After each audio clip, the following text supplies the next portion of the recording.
Please help me give a warm welcome to Thomas Drake.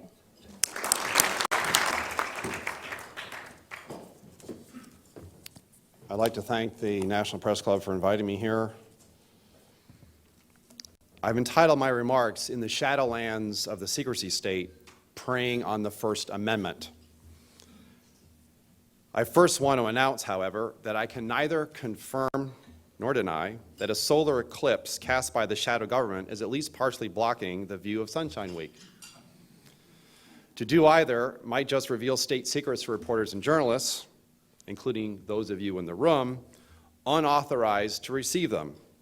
And I would not want you all to end up with allegedly classified information regarding the weather in Washington, D.C. The White House blog on Wednesday said, quote, "We celebrate Sunshine Week, an appropriate time to discuss the importance of open government and freedom of information," including a quote from President Obama saying, quote, "Openness will strengthen our democracy and promote efficiency and effectiveness in government." Really?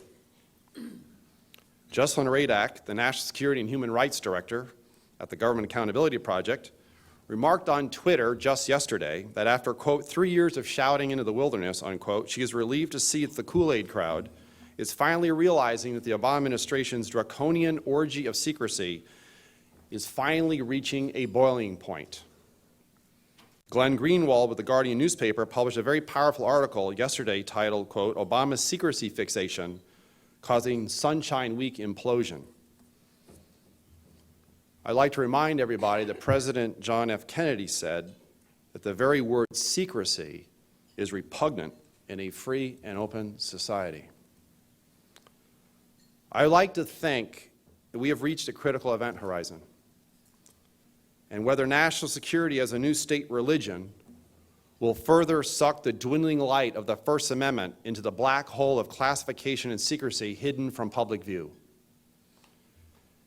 It seems that secrecy is actually strengthening the national security state in order to hide from accountability and oversight at the expense of informed public interest, where it matters the most. What is the price of keeping the public in the dark and having a government increasingly operating in the dark through secret law or interpretations in secret of existing law? After all, this very event is part of Sunshine Week, and I would like to highlight just one event that brings the message of Sunshine Week home regarding what's so at stake and our increasingly two-faced government. The House Oversight and Government Reform Committee held hearings this week on addressing transparency in the federal bureaucracy, moving toward a more open government. The larger theme of the testimony before that committee centered on the inherent tension between the President's pledge for a new era of unprecedented openness and a record of invoking threats to national security to keep the public in the dark time and time again. The written testimony, and here I give a shout out to the Project on Government Oversight and their Pogo blog, states, quote, "There seems to be two Obama administrations, two American governments really. One looks like a democracy in which an open government accountable to the people is an ideal and a priority. And the other is a national security state where claims of national security often trump democratic principles such as a people's right to know, civil liberties, freedom of speech, and whistleblower protections.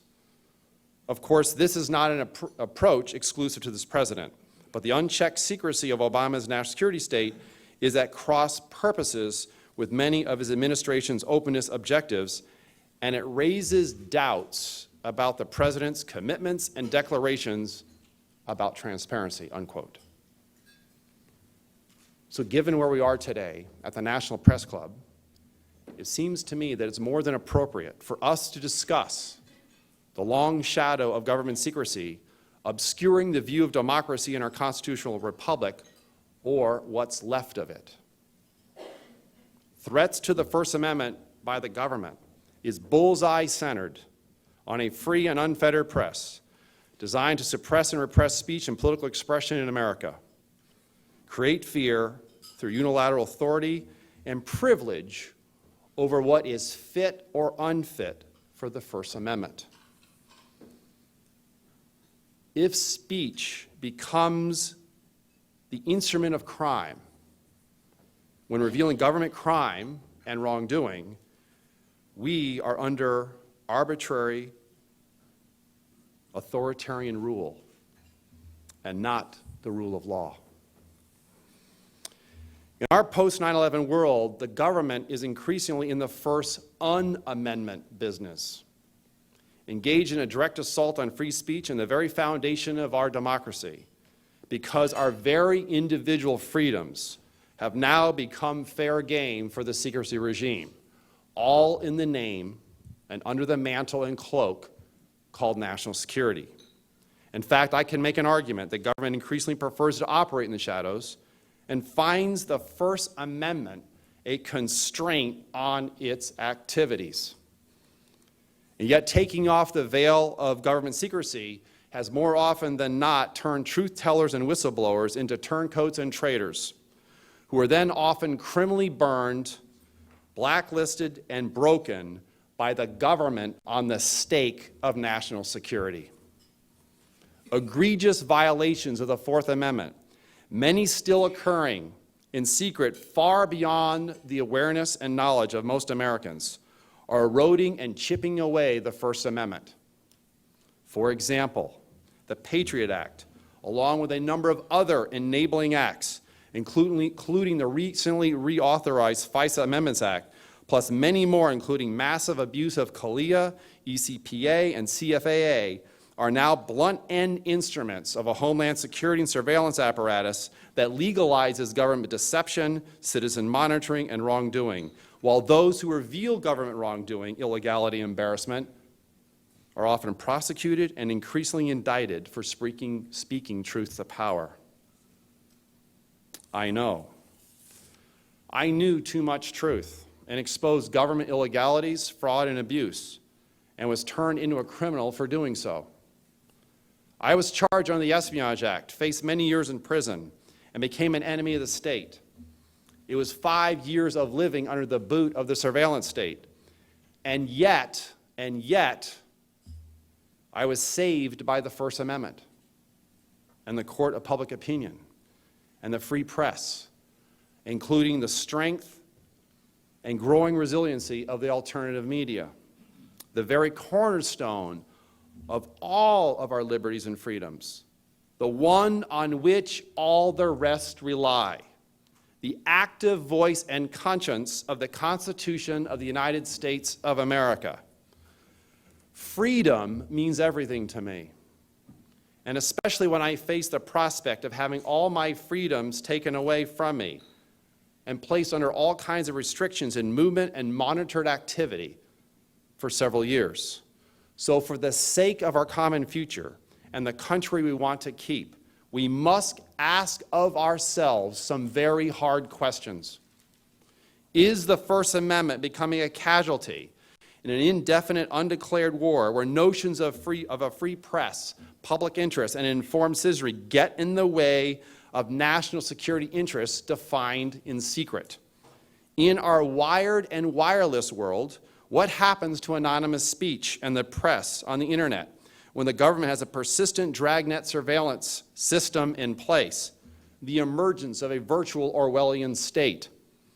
Do we really want the government listening in on and tracking the lives of so many others? Have our constitutional freedoms become the latest victims of 9/11? Is the intolerance shown by the secret federal government for the magnificent of our precious First Amendment freedoms a foreboding of things to come? Will national security replace our individual rights? Will fear take priority over freedom? Will government censorship and propaganda triumph over personal choice and disclosure? Is suppression and repression the instrument for stamping out dissent? Will government embarrassment extinguish exposure? Is the tree of liberty becoming an endangered species? And if we starve liberty for the increasingly myopic sake of security, what will we have left to defend? What happens when the acid of secrecy and suppression erode the very bedrock of the First Amendment? What happens when the sources of what is really happening in government increasingly choose not to speak to the press? What happens when we increasingly self-censor ourselves and the news is not fit to print because it invites undue government attention? How else will the press report the real news when their sources dry up and the government becomes a primary purveyor of its own news? It is our freedom of choice that is at stake as citizens, and not the government's to just take away from us in secret under the guise of keeping us safe from ourselves. We must now rescue the Constitution from our very own government before it becomes a hollow shell of its former self. The rights we have, the rights, not privileges, the rights we have under the First Amendment are the living blueprint and beacon for our personal freedoms and power of choice. George Orwell said, quote, "If liberty means anything at all, it means the right to tell people what they do not want to hear," unquote. When there is no transparency, openness, or public accountability for the deeds of government, including secret surveillance, torture, kill lists, the cover the AUMF used to justify our foreign policy, abandonment of due process, FOIA redactions and delays, prosecutorial overreach and misconduct, only invites further abuse, secret rule, and unchecked power by the government. What happens to our country? What happens to our country when laws are secretly reinterpreted behind closed doors by government officials who prefer to operate in the shadows without public debate, but promote and support laws that violate the privacy and protections afforded by the Constitution for the sake of national security? So are we willing to forsake our liberties for the sake of security, when in fact it is our very liberties which define the heart and core of our national security? What is more pernicious in terms of a freedom of the press and an informed citizenry when the very sources are threatened with life in prison for simply telling the truth about the government? You see, the First Amendment of all the amendments is an invaluable protection for public freedom against government overreach and intrusion into our lives, our fortunes, and our very futures. Do we want to let the First Amendment join the list of endangered species, where the remaining descendants end up in a zoo somewhere behind a cage for people to come and gawk? As Kevin Gustola, a remarkable investigative reporter with Fire Dog Lake, said just yesterday in his article, quote, "What is worse? A powerful person telling citizens they have no right to know because they fervently believe that all hell will break loose if they allow any transparency, or a powerful person who purports to favor transparency and openness telling citizens they do not have a right to know because he or she is not that powerful person who has contempt for open government," unquote. In an open and transparent society, the citizenry are supposed to know the truth of its own government.